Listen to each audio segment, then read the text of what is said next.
বিএনপির নেতারা নাকি আওয়ামী লীগকে পুনর্বাসিত করার চেষ্টা করছে। প্রিয় বন্ধুগণ, আমরা স্পষ্ট করে বলে দিতে চাই, বাংলাদেশের এই আন্দোলন, এই হাসিনার পতন শুধু জুলাই আগস্টের মধ্যেই সীমাবদ্ধ ছিল না।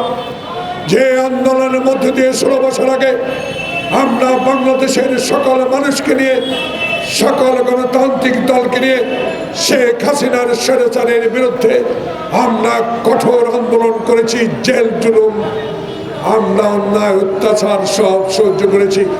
রাতে আমাদের ঘুম হারাম ছিল, আমরা কবরস্থানে ঘুমিয়েছি, আমরা হাঁটু পানিতে দাঁড়িয়ে রাত পার করেছি। আমাদের মামলা, হাজার হাজার মামলা, 40 লক্ষ আমাদের বিএনপি নেতাকর্মীর বিরুদ্ধে মামলা।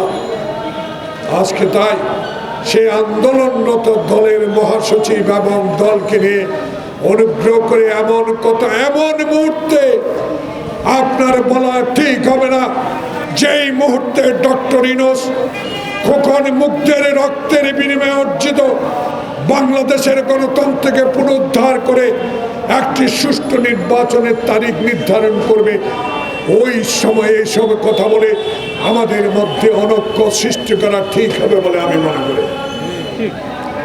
তাই আমরা অনুরোধ জানাবো, দল করেন, মাঠে ঘাটে যান, মানুষের কথা বলেন, অন্যায়ের বিরুদ্ধে রুখে দাঁড়ান, কিন্তু দয়া করে একটা প্রাচীন প্রবীণ দলের প্রতি এমন ইঙ্গিত করা ঠিক হবে না। যখনই আমরা ঐক্যবদ্ধভাবে শেখ হাসিনাকে বিদায় করতে পেরেছি, এখনো আমরা আশা করি আবারও আমার ঐক্যবদ্ধ থেকে বাংলাদেশে এমন একটি নির্বাচন দিব, এমন একটি নির্বাচনের ব্যবস্থা করবে ডক্টর ইউনূস।